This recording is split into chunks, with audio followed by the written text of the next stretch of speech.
chase. We love Nicolas Cage, star of screen and stage. Gonna watch him all day while he's a screaming with rage. Cause we're unlocking the cage. Hello, everybody. Welcome to another episode of Unlocking the Cage. I am your host, Meg. I'm here with Chris. Chris. Hello, how you doing? Great. Thanks for asking. What's new with you, Chris? Nothing. What's new with you? I do have something today. Oh, that's right. Yes. Just want to show you guys this, which oops, it's upside down. May look familiar. It is a sequined Nicolas Cage pillow that was sent to me by my mother. Thank you, Mom, if you're watching. She also didn't write anything on the package or tell me it was coming, so I just received this in the mail with no context. Yeah, we have the only difference between these two pillows is mine are black and hers are white or silver. It's gold. It's actually gold. Oh, it's gold. Oh, I wish these these were silver. Anyway, silver. Anyway, so not much going on here. We are all right. So today we are talking about the movie Teen Titans Go to the Movies, as well as a bunch of other random stuff. We, as you probably know, this is a podcast. We record live on Twitch, 5 p.m. Pacific time. Twitch.com/managerscomedy. Old episodes can be found on youtube.com/managerscomedy. And just so people understand, the premise of this episode is. Yes. Teen Titans Go to the Movie is not really a Nic Cage film. It's a cameo. So we're just gathering together all of his cameos into one super episode that's basically all his cameos. Just getting it out there. Thank you for getting that out. All right, let's bring out our guest. We have a great guest today. He is the co-host of the 91 Donkey Lane podcast, Nic Lopez. Oh, I screwed up. That's not Nate. Hold on. And that's now there's two Nates. Guys, this is what you call I have to play a little shuffle game with there we go. Now we're where we belong. Right. We've got him here. How's it going, Nate? Gotta put that in my checklist. Woof. Oh, it's going well. Thank you for having me. I appreciate it. Thanks for joining us. So one of the things we usually check in with our guests is about what is your Nic Cage background? Like, are you a huge Nic Cage fan? Have you seen a ton of his movies? Are you just sort of here because we asked you to do the show, or what? I genuinely love Nic Cage. I feel like he's he's so weird, None of his characters, even his straight down the road characters, are just these freaking weirdos, I really like that. He makes bad movies really fun. My biggest hot take is Moonstruck would be terrible without Nic Cage. I think he makes that movie. He levels up Cher. He levels up everybody in that movie. I freaking love Nic Cage. I'm gonna remember that. We're watching that in 2 weeks. Neither Chris nor I have actually seen it yet, so looking forward to that. Oh man, it's a banger. It's so good. I only watched that movie, but it's one of my favorites, and he is phenomenal in it. He really, really makes Cher work. It's great. But so I knew Nic Cage from the 90s because I grew up in the Con Air rock era, right? So I knew that Nic Cage. I didn't know. I knew a little bit about Raising Arizona. I didn't really watch any of his new stuff when it first came out. So my Nic Cage is that prime action Cage. That's what I was raised on. But my favorite Nic Cage is weirdo prosthetic nose guy. I think that's just the best. This is a perfect segue. So we're going to be talking about, as Chris said, a couple of his cameos in different movies, as well as the bigger movie, Teen Titans Go to the Movies. So let's get right into it. So we're just gonna watch the cameo from Never on Tuesday, which is our first movie. It's a minute long, a little less than that, and let's just start with that. All right, here we go.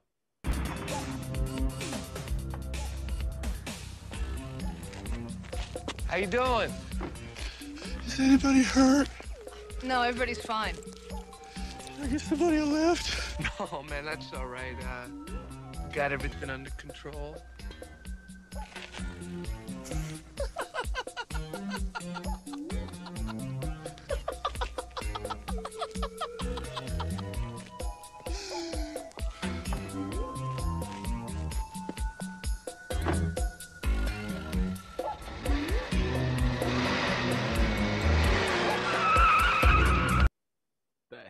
that was a crime.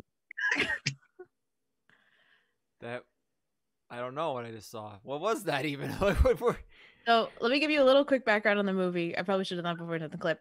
This movie's from 1989. It was straight to video. The premise of it is that two men hit a woman named Tuesday's car. So this is Never on Tuesday is the title of the movie. The woman is Tuesday. Get that out right away. It deserves a boo, and it should be booed forever. The woman Tuesday is a lesbian. She's very attractive, and they like her a lot, and they try to seduce her on the side of a road. Like they're just the whole movie's on the side of the road, and then they just have like people pulling up and talking to them over and over again.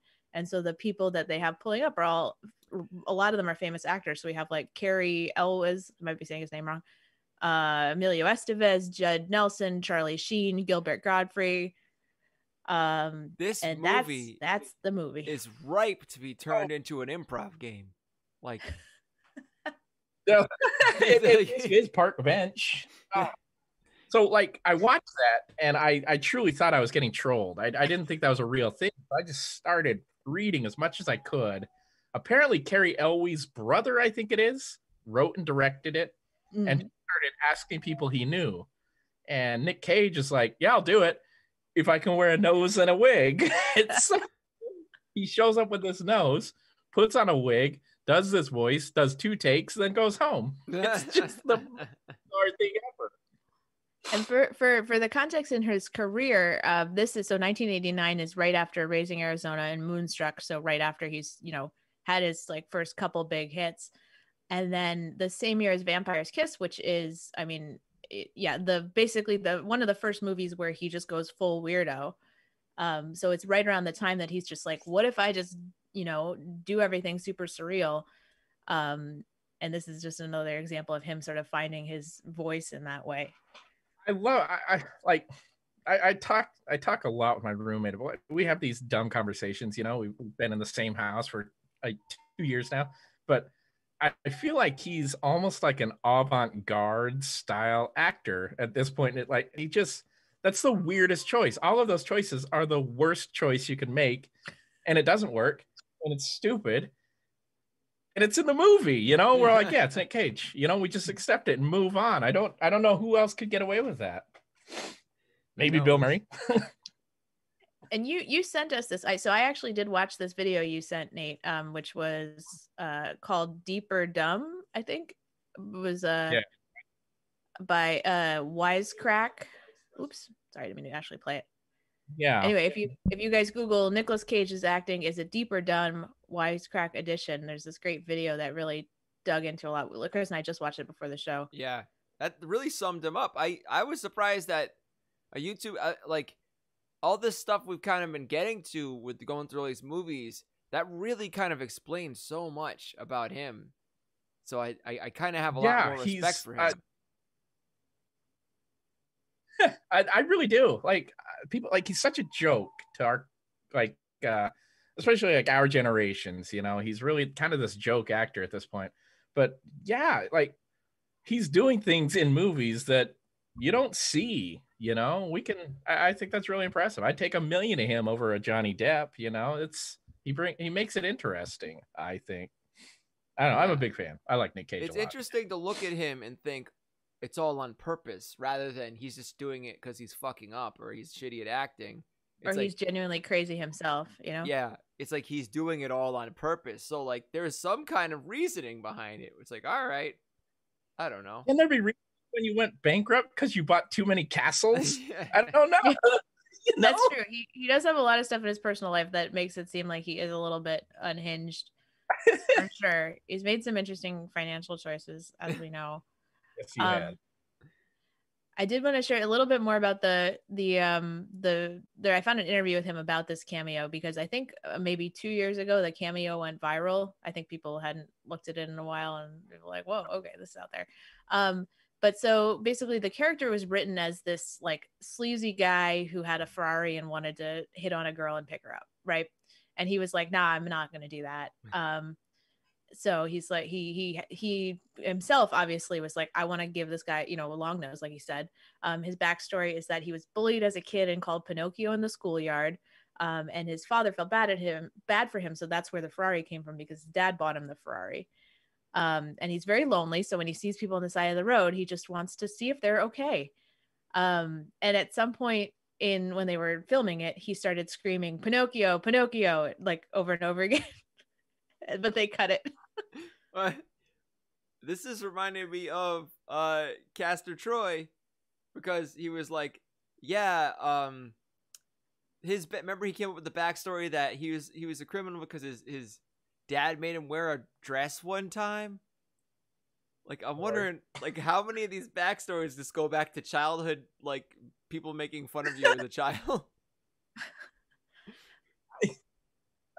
Like, maybe we've gone too far with method acting. I don't know. I think gotta be a line, right? I don't know if that guy needed a backstory. I'm gonna go ahead and say it. If he started screaming Pinocchio, it would have been right up there with like what's it called, with the Vampire's Kiss, I think, in terms of craziness. This one little scene. Oh, one.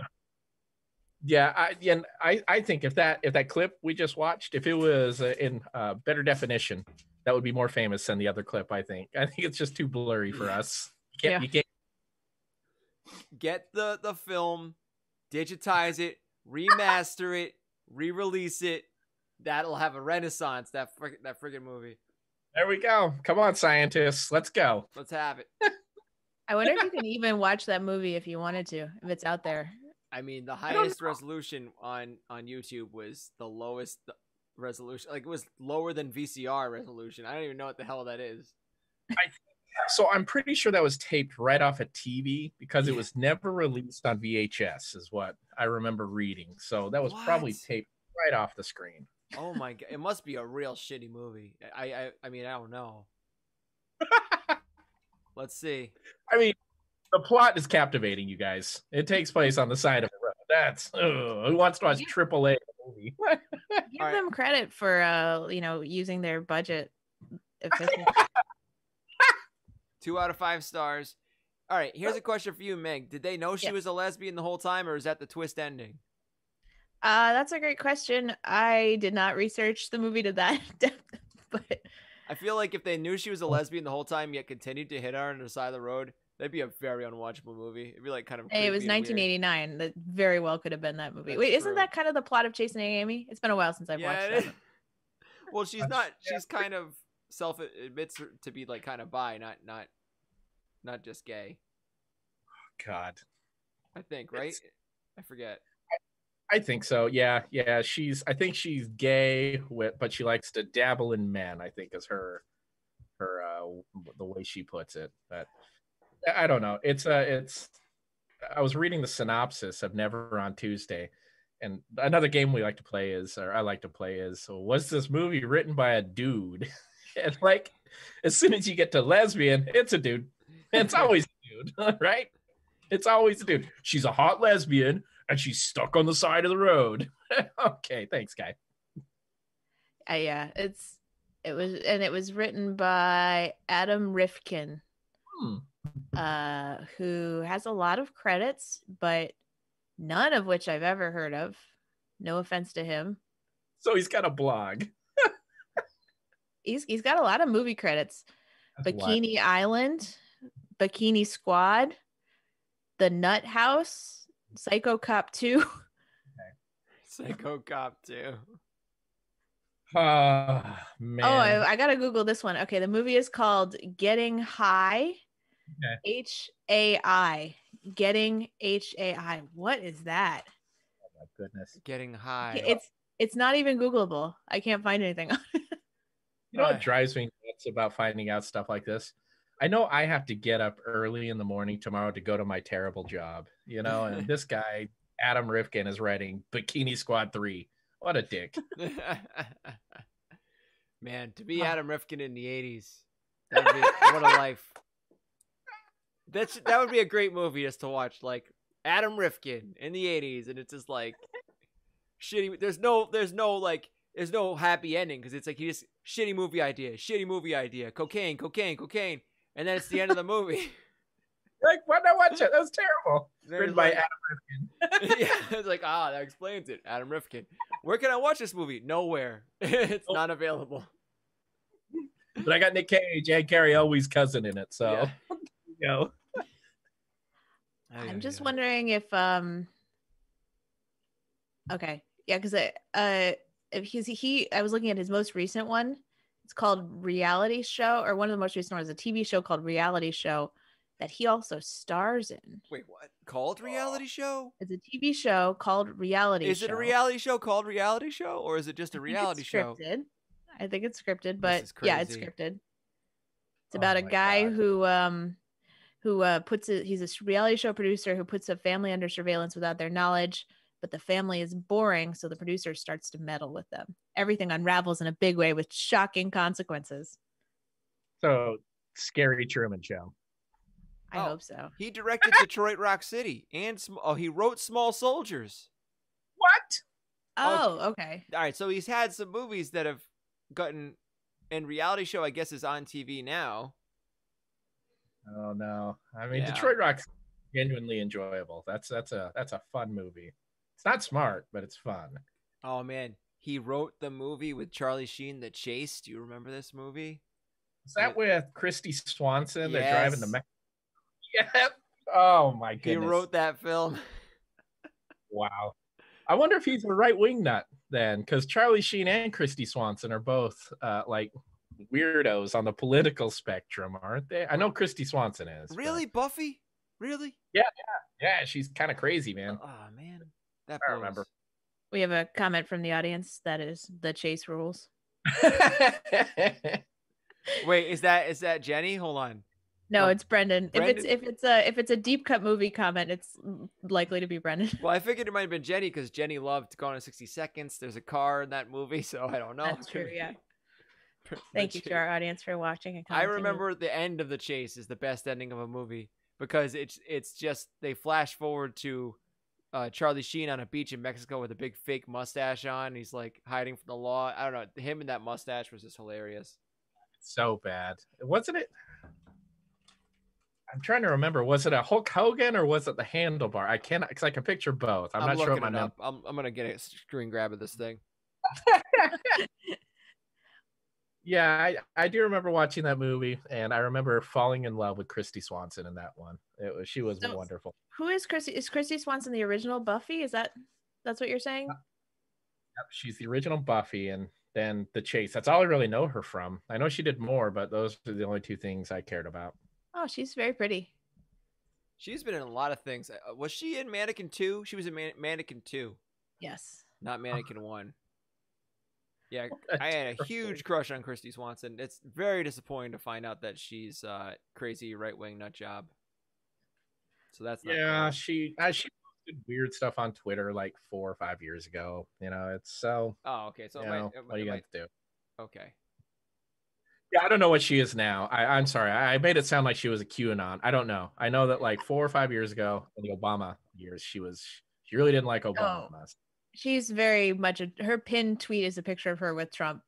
So, Mhm. she's consistent. Okay, good.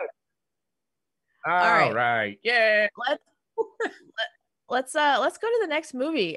So because we do have what's it called? A few other things. All right. So our next cameo that we're gonna look at is from the movie Grindhouse. And I'm gonna give you guys the background on it before we look at the movie this time, so you guys can just react to the cameo. So I assume you guys saw Grindhouse a while ago.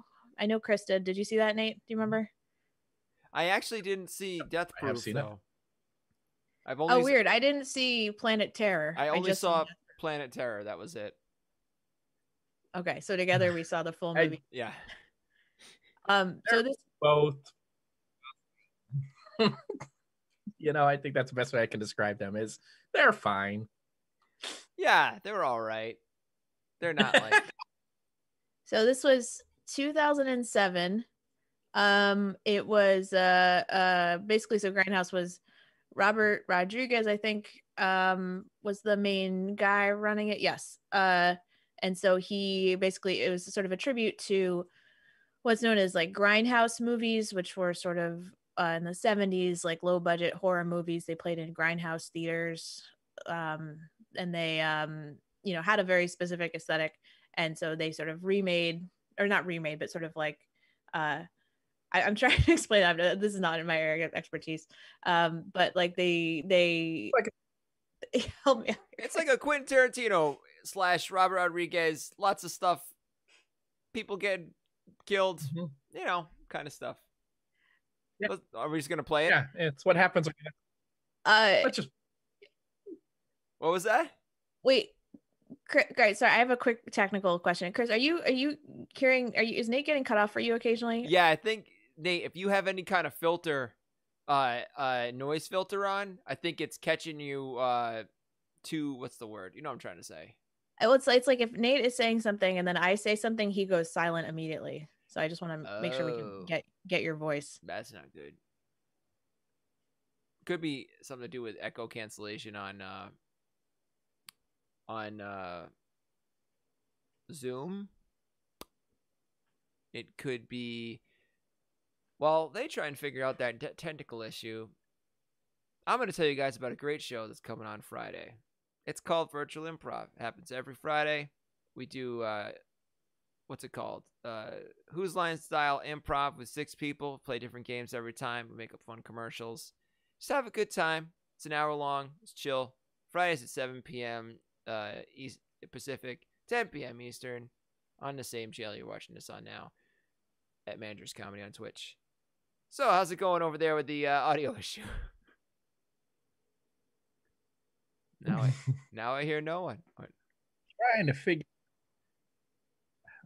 You can hear me now, correct? Yes. Yeah, it's just like if you're talking and I cut you off at all, your voice just goes silent, as opposed to like us talking at the same time. It sounded like it was okay for a second there. Yeah, if it's let's just move on. We can loop back to this. Yeah. Okay. So Okay. So just before we play the cameo, the context for this is that there are these 2 movies that make up the Grindhouse movie, which are Planet Terror, Death Proof, and then in the middle there's a bunch of trailers for fake movies. I have only seen this one trailer, and then there's like an Edgar Wright trailer too, which I saw just the other night. And this movie is called Werewolf Women of the SS. It's directed by Rob Zombie. The fake trailer is directed by Rob Zombie. And I think we should play it. All right.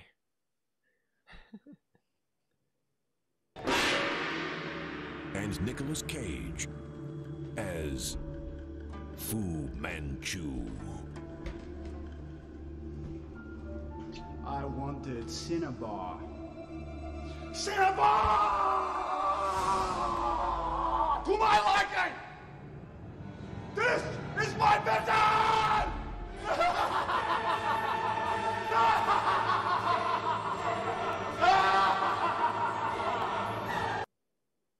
Okay. So that's part of a much longer trailer that is mostly about werewolf Nazi women. Yeah, and nudity. It's just mostly nudity. Good thing we got the one part with no nipples, as per Twitch's. Oh, I didn't even think of that. Yeah, I forget about that all the time. So, like something that both of these have in common, I think, is like just prime Nick, right? He always does something stupid to his hair. He's got the worst hair in the world. Like if you look at his normal haircut, it's very thin, and then it just gets fuller. Like the more back you go, the more full it gets. That's like base. So that's a weird place to start. But the first one, he had that terrible wig that goes straight down. Then this one, he's got the Fu Manchu with so you have to have terrible facial hair. You have to have a terrible laugh. Both of these laughs are awful laughs. Like if I heard someone laugh like both of these, I would assume they were insane or I was in Dunkin' Donuts, So it's one of those two. And then the costume never makes sense. It's just always the weirdest choice. I think these are both perfect Nic Cage cameos. You get everything you want out of both of them. I mean, this is a real meaty one. It's got a lot of yelling. He says some non sequitur about cinnabar. It's here's a fact about this cameo. The woman, what? Did I lose you guys? Can you hear me? I'm here. Yeah. Okay. The woman ringing the gong at the beginning is his wife, Alice Kim Cage. I don't know. I don't think they're still married, but at the time they were married. So there's a little. I thought he said Cinnabon. Can you imagine being married?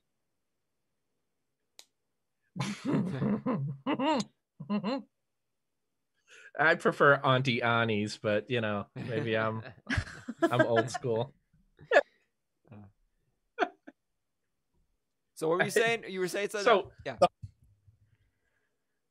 So the whole idea of Grindhouse for a second. I gotta complain about this movie for a minute. Please. I saw this in theater, and I thought it was like at the time I was a giant Quentin Tarantino fan because you know we were douchebags in the 2010s, right? That's what we did, and I thought it was going to be awesome. The entire experience took about 5 hours, and by the third hour, when you're watching, because they had like 8 of these stupid fake previews in the middle of this. When you're on the 6th one, it all starts becoming nonsense. And we were there with like 7 of my friends. I was in the Navy, and I was the only one who made it to the end. All my other friends left. It was not a good experience in the theater. So, you know, it was just not good. It was literally 5 hours long. When you watch the whole thing, because they put the movies back to back. Each movie is about 2 hours long. An hour of these stupid previews in the middle, because each of these previews is about 2 to 6 minutes, you know, and there was like 8 of them. It was too much, you know, just way too much. It's also like eating all the Halloween cake. It's also like a lot of graphic, over the top shit to watch for 5 solid hours. Like you walk out of there kind of like your mind's a little messed up, you know?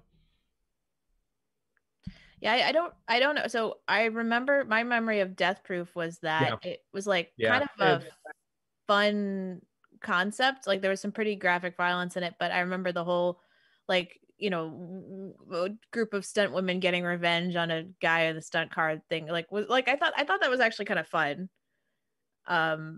And I remember liking it at the time, but I don't know what Planet Terror is about. Is that the one where Rose McGowan has a machine gun for a leg? Yes. Yep. Cool. Yep. That's the one. Yeah. I think of the two, Death Proof is the one worth watching again. Planet Terror, it's fine, you know, but if you don't like Quentin Tarantino though, then I don't recommend Death Proof. Yeah. It's most, you know, nothing but bare feet and cars. Yeah. It's pretty much it. This one especially, I think this, I'm seeing a theme here, and I think he probably just improvised this. I don't know if he actually maybe they had a character name in mind or something like that, but it looks like they just edited together some of his nonsense. Like he was probably just doing a bunch of random shit and they just cut it together to something. Well, I mean, the character name is Fu Manchu. So, I mean, do you guys know I had to look this up. So, Fu Manchu is sort of like an open source character at this point. He's sort of used as like a evil, like genius, like Chinese man, who looks like Satan. And I think he was in the 60s. He was played by Christopher Lee, who is a white man. And that's, you know, the famous mustache beard situation.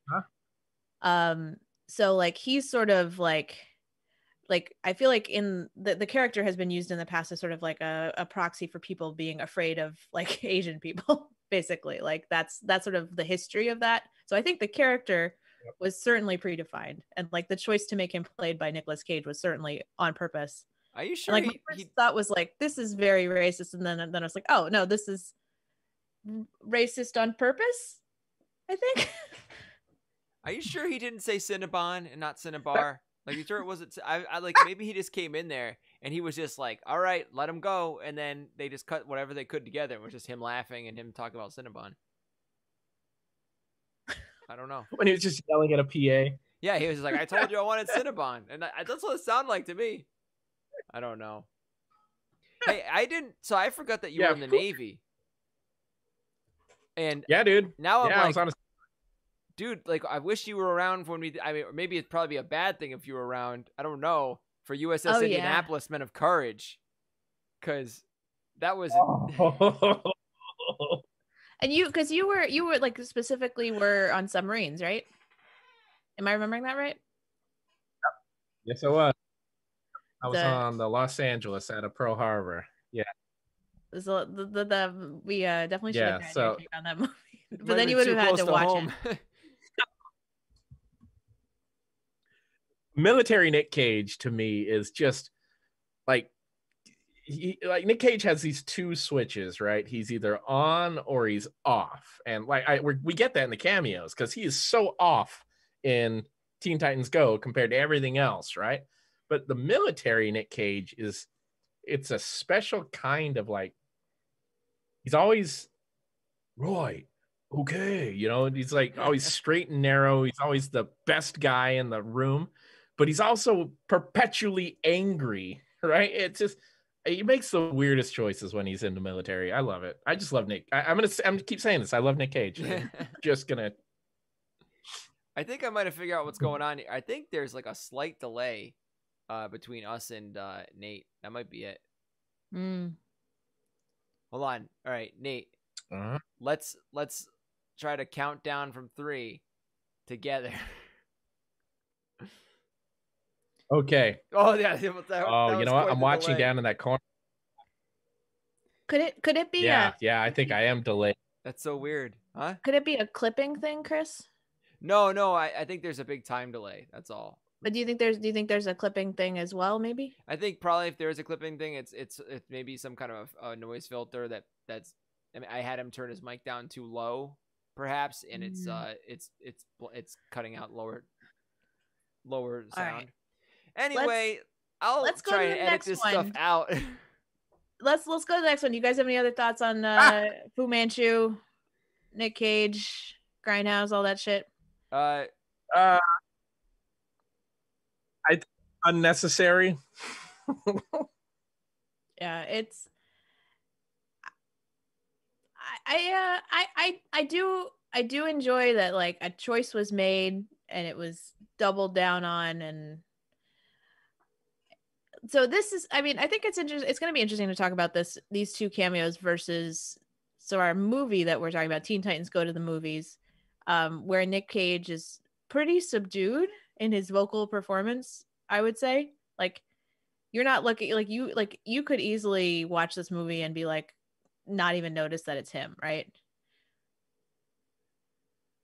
So yeah, like it when I saw it on the list, right? Because I have seen Teen Titans Go many times. I've got kids and we watch the TV show, so we've seen the movie quite a bit. And you know, I thought that Superman was in it more. I think I led you guys astray, actually, so I apologize for that. No, I think you know, it was enough that it would have been hard to just cut out his lines in it, you know. Yeah. Are you so is this the segue into Teen Titans, or do we have? Yes, it is. Yeah. Okay. All right. Because I was gonna say, yeah. So Teen Titans, something about this movie that I just want to talk about is, why the fuck does Robin have no relationship with Batman, and Batman and him never talk once? What's going on in this freaking movie? So can I don't mind explaining Teen Titans Go to you guys. Please. This is it's a cartoon, obviously, on Cartoon Network. It's purely comedy, and it's the same cast as the original Teen Titans TV show, right? So you had this great Teen Titans show that was super serious, super dark, related to Batman. It was a great cartoon. They went off the air for a year, retooled everything, and it came back as this stupid kids cartoon. And like the fan base just exploded. They hated it so much, you guys. Turn around a couple years and Cartoon Network ratings for Teen Titans Go are like triple what they were for the old show. So they just keep it. So the joke in this is that Robin got tired of working with Batman. He left because he never got credit. he got his own team together, and now this is the Teen Titans Go, and Batman is an immature dick in this world, so it's pretty great. The original cartoon, I think I saw some clips on that. So like they're more adults, right? Like they look a little bit more anime, and they've got like normal sized bodies versus like tiny child. Yeah, abstract they have episode to episode interpersonal, like, you know, their vague attractions for each other happen. The Raven has like mental problems, then she's like, you know, losing her mind to the darkness or some shit. You know, Cyborg, I think he has some existential shit with his cyborgness. So it's not like this at all. It is like, you know, it's much more realistic for a superhero show, like as if it were like Superman, the Justice League, those of that era, all those cartoons that were coming out at the same time. It was one of those. And then yes, it would absolutely fit in that block, 100%. And then so they gave it like somebody who watched so much Dexter's Lab and so much Powerpuff Girls that they became Gendy Tartakovsky or whatever, and then that person merged this show with that, and then also, you know, a hefty dose of ADHD, and you get this show. Like, you know. So that's a really yeah. So this movie, just a little more about this movie. So this movie like actually did really well in the box office. Like it was made for 10 million and made 52 million. It got really good, like pretty good reviews. Like the general consensus is like, you know, it has a lot of like adult humor, like not adult humor, but like jokes that adults can appreciate, right? I'm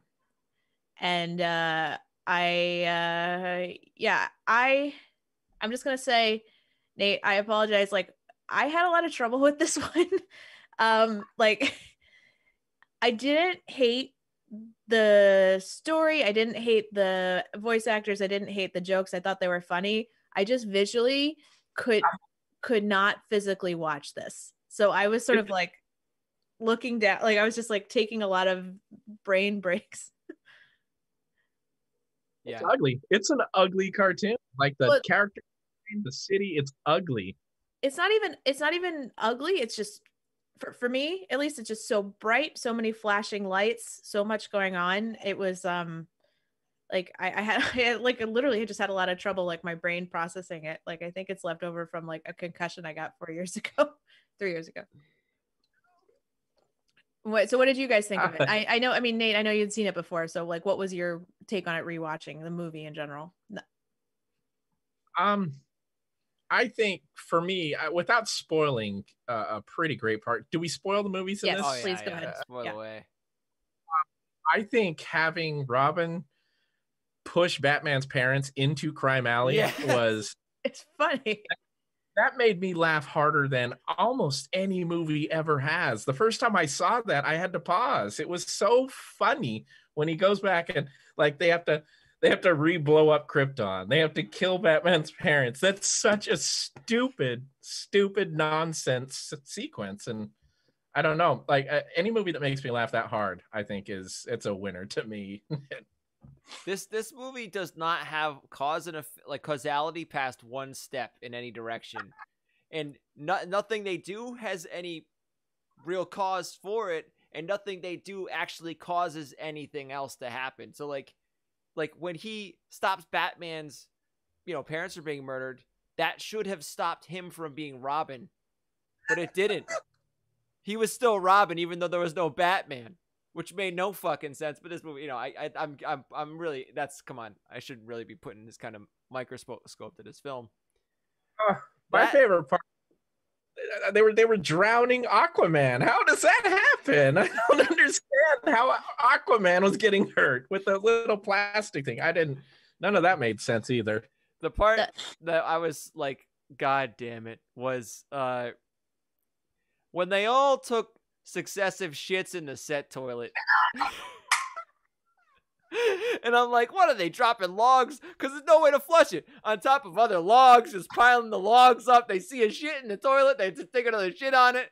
And then they just drove that poop joke into the ground. Just like, into the freaking ground, you know? I want to clarify if for the people that have not seen this is not Chris doing a bit. This is a genuine thing that happened in the movie. Is they pooped in a non-functioning toilet. Many of them did. 4 different characters, one after another. And they really, you're right, they stayed in that joke for so long. Oh, it's like, yeah, we get it. He did a poop joke. Also, does Cyborg poop? I don't know, but he did that time. He pooped in the toilet. The part that stood out to me, I mean, there's a lot, is at some point they have Michael Bolton show up as like, I don't even remember, like a bear or something and sing a feel-good song. And then they run him over with their car, and that's it. It's just dead. literally they run over the character of the car, keep going. It never comes back. Like they kill him. They kill him. I think somebody He's dead. says like, "Oh, he's dead," and then they keep going. But Cyborg, it's his line at that point. He goes, "Oh, he's dead. I think his dad's a cop," and they drive away. Was Michael Bolton's dad a cop in real life? Because they did those kind of. Oh God. I hope so. I really hope he is. It is not a badly written movie. I will say that for sure. It's not a badly written movie. The voice acting is great. It's just with one exception, I think. One exception. Yes. There's one voice in it, and we're gonna talk about him. Oh, is that Nicolas Cage? His performance. I'm gonna be honest. Let's bring up the clip. Let's watch what is not all of his performance in this movie, but a good chunk of it. It's like 40% of his performance.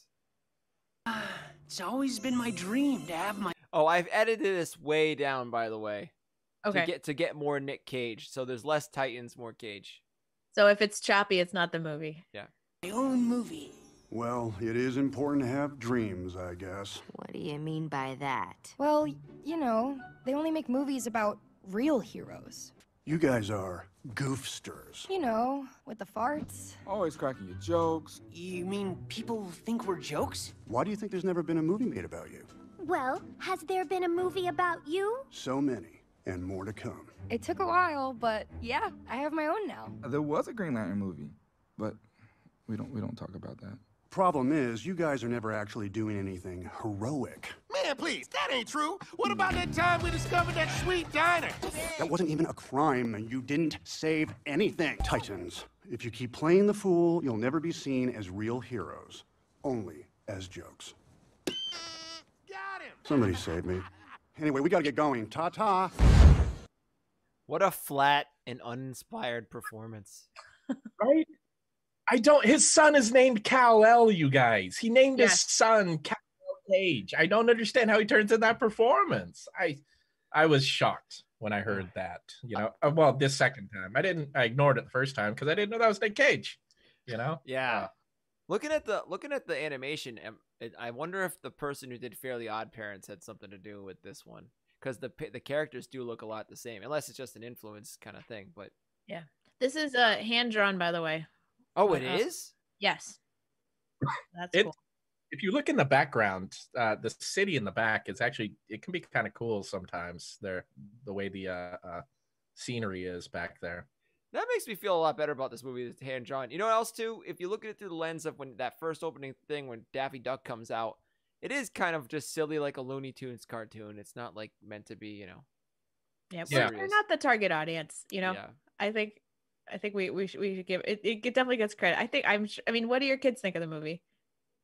So we genuinely love it. You know, it really follows. If you watch the show, it tracks right along with that. You know, they're always this silly. They have a whole arc in the show where Cyborg has a favorite song, and they spend 3 episodes, so it's an hour-long show, tracking down the band who wrote the song. When they find the band, a magical thing happens. They end up in one of those like metal worlds, you know, when they had those old like where it's like cars in the wasteland and you're listening to heavy metal music and it's the cartoon thing. Do you guys ever, you know what I'm talking about there? Yeah. I think so. But they have this arc in the show where they do. Yeah. So it's nonsense and it tracks pretty well. So my kids loved it. I really do like that movie. It's so stupid. But I want to play Titans. I want to play the scene where they save Krypton just to kind of like show what Meg was talking about with the animation sometimes. And I'm going to give the audience a seizure warning on this one. because it is really bright and flashy. So if you have a seizure disorder, watch out. Like, this is what most of the movie just kind of switches around so fast.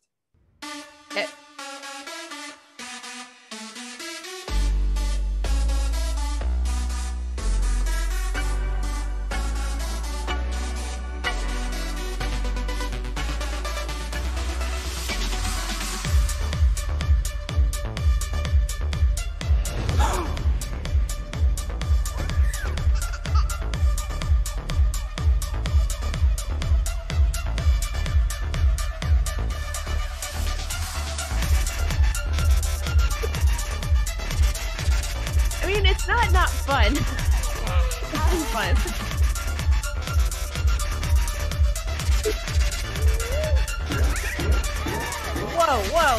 Whoa. Shit, we're getting banned for that one. I don't think I caught that the first time around. It's just, that comes out of nowhere. Like, first up, Krypton explodes. This famous scientist can't figure it out. These guys go, hold on, we're gonna, like, out of nowhere, they're synchronizing. Anyway, I'm putting too much, you know what I mean. I'm holding too high a bar to this movie.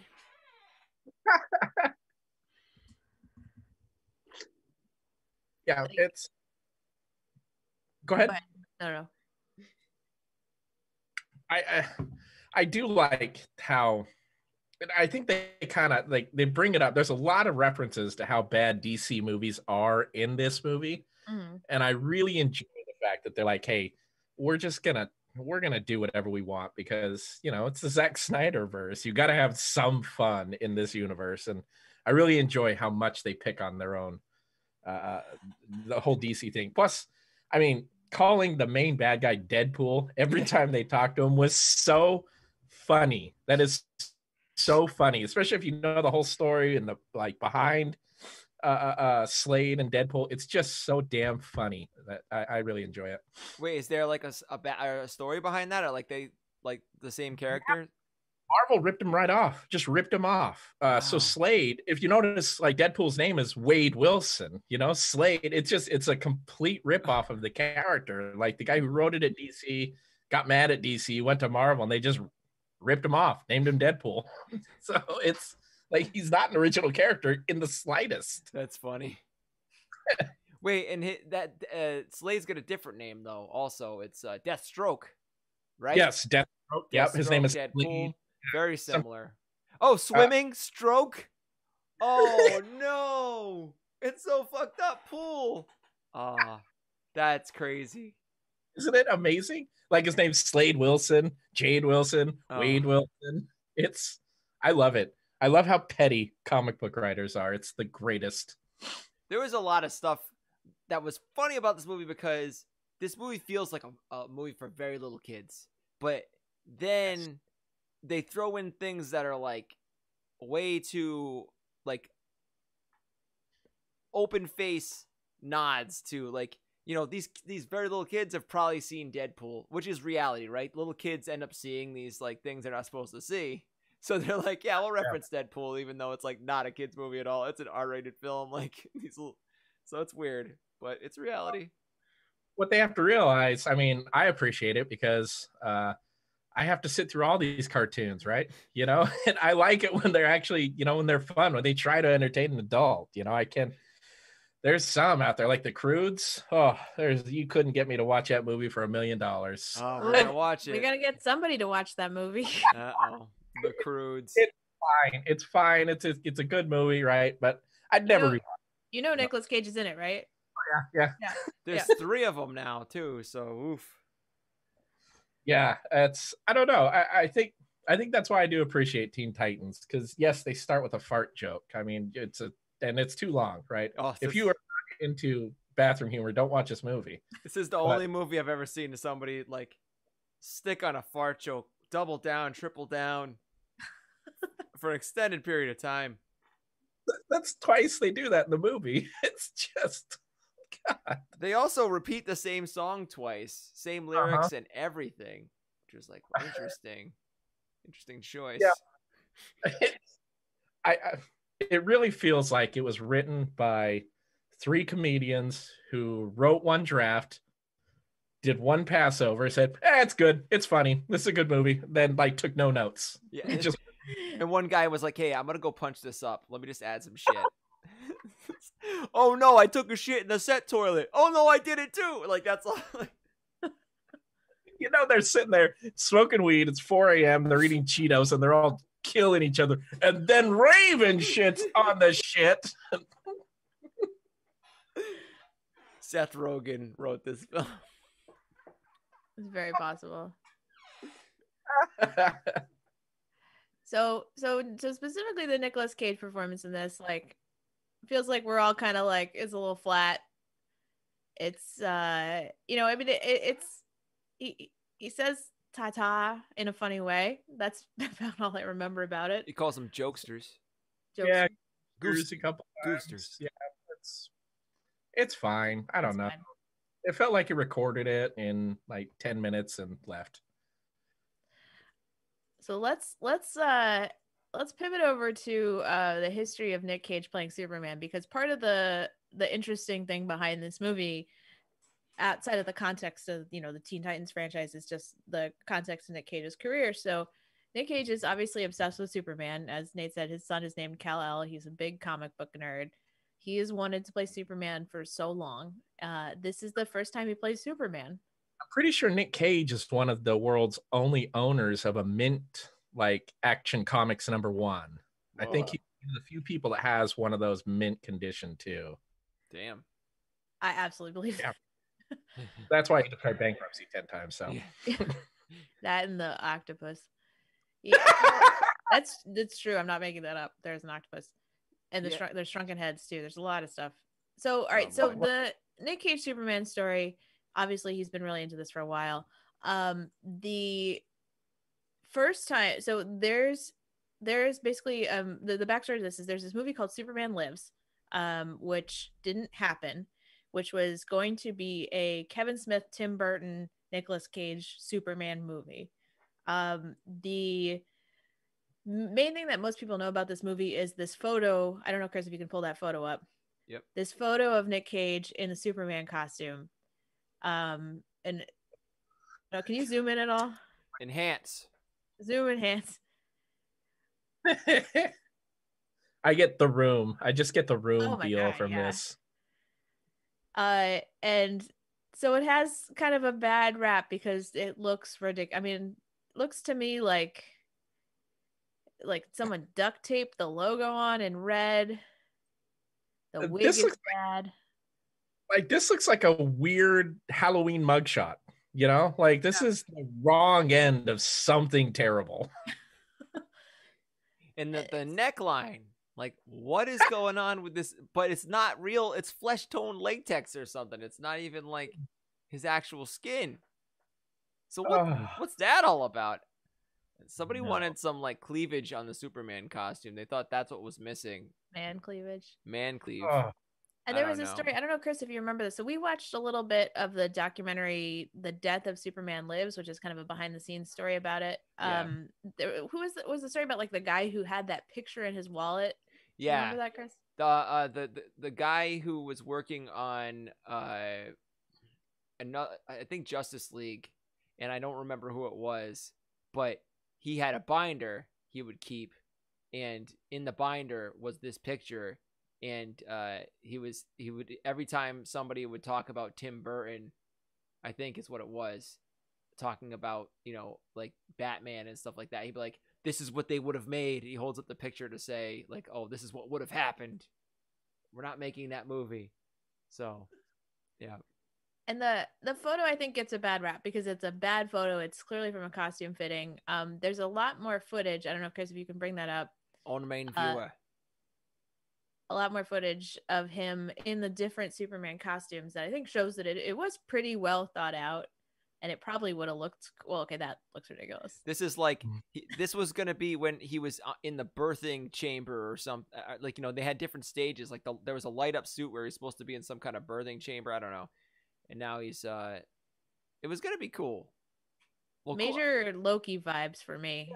Yeah. This is like the Crow Superman. It was gonna be, I think, for the time, probably a cool film. If it came out right after Batman Forever or some shit, it might be a cool movie. Yeah, so they're probably trying to get a little darker because, you know, coming off of Val Kilmer and George Clooney, they were looking for change. And I mean, I'm not an expert in this, but it feels like a lot of the Superman movies and TV shows and whatever, it's all the same character. And so the idea that making Superman like kind of a bit of a weirdo, I think is fun, different, you know? So like good for them for thinking of that. I do like that. I think sometimes, you know, Kevin Smith's Superman is probably going to be great. Nic Cage's Superman is probably going to be great. Tim Burton's Superman is probably going to be great. Nic Cage and Kevin Smith and Nic Cage's Superman together, that sounds like a fucking train wreck. Yeah. So I want to tell you guys, I think you guys may know this already a little bit, but for the listeners, a little bit of the story about Kevin Smith's involvement in this, because it's really funny. There's a great video of him giving basically a talk at Comic-Con about this movie, so I'm going to try to summarize it relatively quickly. But it all hinges on this guy, John Peters, who was the producer of the movie and just had a very strong artistic vision about what he wanted. When you guys pipe in if I'm forgetting anything, he said he didn't want Superman to fly. He didn't want him to wear the suit. And there had to be a giant spider in the third act. Those were his big 3 things to start. What a horrendous movie. Like, I don't know what happens in it. I don't know who's in it. That sounds awful. I want a lasagna with no meat, no noodles, and no mozzarella. Can you do it? Imagine it this way, though. It's like Logan, but for Superman.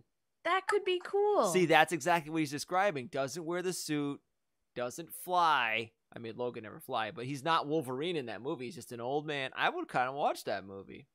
I would watch it now, I think. Yeah. I would watch it now. I think starting superhero genre with Logan would be the weirdest choice. Yeah, starting it with like the end of a superhero.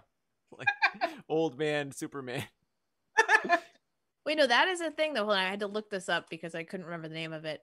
There's something called, do you guys know what Kingdom Come is? Oh yeah, I love that book. Love it, love really it. Really good. What's that? Oh, try to remember. Do you remember anything about it, Nate? Because I just remember old Superman.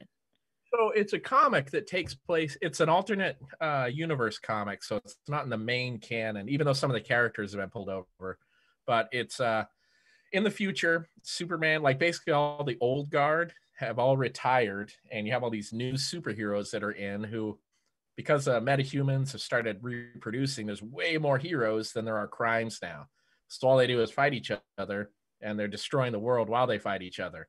And, you know, they end up like nuking half of America, and Superman has to come out of retirement. It's a wonderful book, and it's probably the single best drawn book like out there. It's beautiful. It's a work of art. Every page is just incredible. And yeah, I couldn't recommend it enough. It's a wonderful Superman story. I remember, I'm not a huge comic book person, but I remember loving this. This was great. Oh, yeah. I should read this then.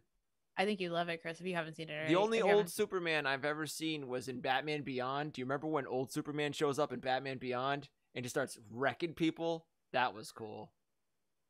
I love when Superman just lets go. I love it so much. When he reminds people why he's Superman.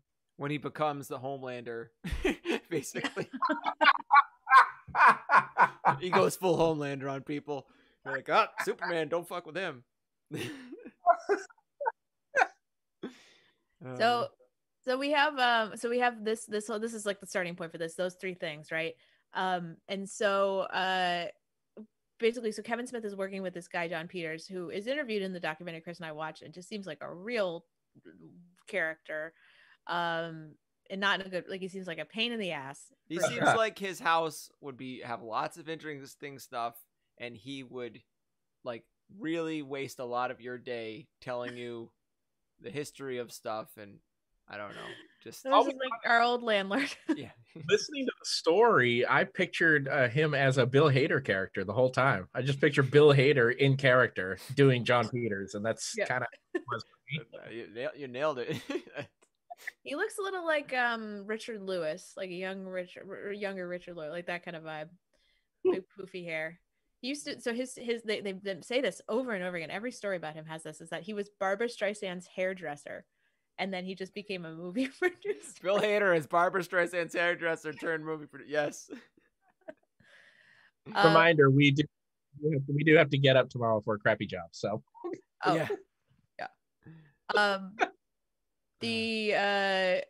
Okay, so the other thing about this the script, so there's this whole thing with like a polar bear where he insists that there's a he insists that there be a polar bear that he fights. There's another thing too where this was a little bit in the Kevin Smith speech where he John Peters becomes obsessed with the idea that there needs to be a toy, like everything, there has to be a toy involved, and he wants that robotic assistant to the villain Brainiac to be voiced by Dwight Ewell, who is I believe he was in one of the movies, maybe Chasing Amy, I think it was. Yeah. And I don't know if he is gay, but he played a gay character, and he wanted basically like an effeminate sounding black robot character. Brainiac? No, that's the sidekick. Oh, a sidekick? Yes. It's crazy. Like, he wanted a whole army at the Fortress of Solitude. He wanted killer polar bears. It's like, it's all bananas. It's just nuts. None of this makes sense. But it's like, it reminds me of that episode of The Simpsons where he's building the Homer, and we need a big dome and put a giant cup holder. It's all nonsense. None of this works. For the time, he probably just watched either, I don't know, Batman Forever or Batman and Robin and was like, there's no rules. We can do whatever we want. This is insane. You know what I mean? It's like, that's what people want to see. So he probably was just pulling shit out of the air. But Oh, I'm so glad Christopher Nolan and the X-Men franchise happened. Yeah. So anyway, so they worked on the script. We're gonna do a little. I'm just gonna tell you what happens at the end. We're gonna do a little dramatic reading of the script to finish this episode up. But basically, Tim Burton got signed. Originally, it was gonna be Ben Affleck as Superman, of course, and then Tim Burton and Nic Cage signed on, and Tim Burton was just like, "Yeah, we're not doing this script." And he's like, I'm getting my guy to rewrite it. So they did a bunch of rewrites. The studio was like, this script you have is too expensive. So they had it rewritten again. It got put on hold. Tim Burton eventually quit the project to go do Sleepy Hollow. Then they started asking other directors. Michael Bay was like not brought in, but they talked to Michael Bay. Fun fact for Chris, Brett Ratner was supposed to be one of them. He turned this down to direct the movie The Family Man, which was one of our movies that we watched. But then Brett Ratner turned around and did Superman Returns, right? Brett Ratner, yeah, I actually don't know. You guys tell me. I thought Brett Ratner did do a Superman movie, right? I think he did. I know he did X-Men. Oh, okay. I don't know. I might be wrong. I don't think he did. Yeah. Okay. Maybe. I don't know. Sorry, guys. We should have our facts for that. A look at the J.J. Abrams Brett Ratner Superman movie that never was. Oh my God. There's another one. But so yeah, they lasted till the year 2000. Then Cage dropped out, and then they shopped it to Will Smith, who said no, and then that's it. The movie went away. None of the original people involved. Never happened. Wait, they shopped it to Will Smith like there'd be a black Superman? Yeah. Oh. We don't have a Will Smith Superman. That's a movie. That would have been something. God. So guys, I think we're gonna do a little dramatic reading of the final scene from the Superman movie, the Kevin Smith version of it. Just, no judgment. You guys, the audience, you guys can decide. You can see if you think it would have been a good movie or not. Yeah, the delay is going to make it weird. Sorry about that. It's okay. We'll go slow. We'll just pause. It'll make it more dramatic. It will really let the lines just sink in. They're going to land. We have a comment from the audience. X-Men and Superman Returns were a different sex pest. Brian Singer. Thank you, Brendan. Okay. Yeah, but I get all my That's so confusion. yeah, I get all my weird, awful men confused. So So, all right. So here's this is the end of the movie. We've just defeated the villain. I will do stage directions. Nate will be playing Clark Kent, and Chris will be playing Lois Lane. And I'm gonna do it in my rugged man voice. I'm not gonna do it in the late, or will I? I don't know. I'll make a decision at the moment. All right. Exterior Daily Planet Building Day. Clark Kent walks out onto the roof where Lois has her arms outstretched, soaking up the sun. He offers her a tube of sunscreen. you might want to apply some sunblock. You look like SPF 14. Pithy to the last. Lois spins into his arms, embracing him tightly. Clark hugs her right back. Pithy? Who uses that word anymore? Oh God, I thought you were really gone. So did I. But I learned a few things. I know what keeps me here, what keeps me doing what I do, what kept me from accepting the great. This is awful. It's you, Lois. Superman may look out for everyone, but he doesn't belong to the world. He belongs to you. Lois wells up. And you belong to me. I love you, Clark. Never leave me again. I won't, babe. I won't. He embraces her. From now on, I'm going to try to be more man than super. God damn it. Oh, there's more. Oh, Clark, you're still dwelling on Mount Rushmore? Forget what I said. That was before the maniacal robots from outer space killed you. Wait. You're going to let something small like that alter your opinion? You, Lois Lane, hard-bitten journalist for the Daily Planet? See, that's one thing you have to learn, Smallville. A woman's allowed to change her mind at any given moment, especially after a bad week. Now kiss me, dead man, before I change my mind. Must you always have the last word? Lois is about to respond, but Clark kisses her instead, and everything goes back to normal in Metropolis. Boo! That was terrible. Man, Kevin Smith is so bad at writing, you guys. He's so bad at it. Oh, Chris, this is a great use of those reactions. I wish they had noises. I gotta come up with sounds for everyone listening. I am playing Nic Cage's reaction to watching the snuff film from 8mm. Oh God, I love that movie. I really wish we had some sort of sound for that. I just like there's what should he be saying? I need a Foley expert to just Foley this, like what that would sound like. You know what I mean? Like you know, like something like that.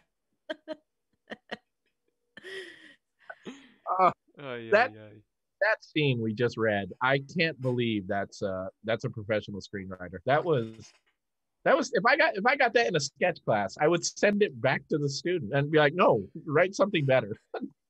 We should do the whole movie. We should just do it. I don't think it's worth our time. It's not. I'm wondering if somebody's ever done like a real deep dive in it. Like there must be, because it's like 21 years old now. There's got to be someone who's really dissected it. Like a fan-produced version of this film might exist. So, wow.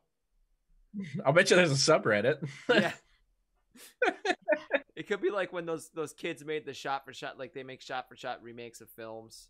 It could be that they've shared it. That Lost Ark is so good. Yeah, that's really good. Have you seen the documentary about it? No. Because they got like 95% of the way done with the movie, and they had a couple of shots left that they never got around to filming. When they all became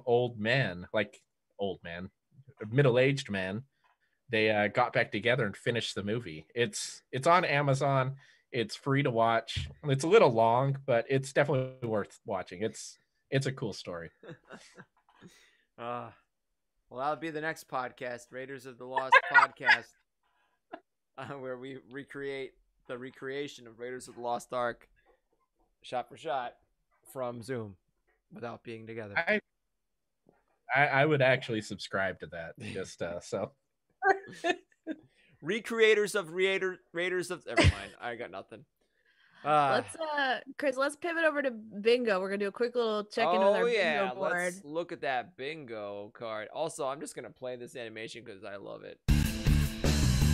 Bingo. Even though we don't have bingo yet. It's a good intro for it. All right. So I think I looked at this before. So this is a little tricky because we have all these weird cameos and like we don't really want to give credit. For example, like I feel like there's kind of a heist in Teen Titans Go, but I feel like we don't want to give credit for that because Nicolas Cage isn't involved in it. But I do want to give us ourselves a little X for both wig and cultural appropriation, because we have seen one of those at least twice. I think times. Like describe the cameos fully. And the cultural appropriation was certainly doubled down on in the Grindhouse one. I agree with that. Yeah. Well, I'm having some. All right, it's right next to it. Okay, all right, that brought us a lot closer to bingo. It certainly did.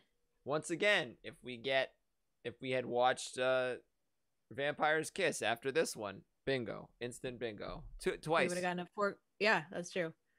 So we're getting there. I still think maybe our choice to include underwater scuba propeller was shooting us in the foot. It's gonna pay off so hard. It's gonna pay off so hard.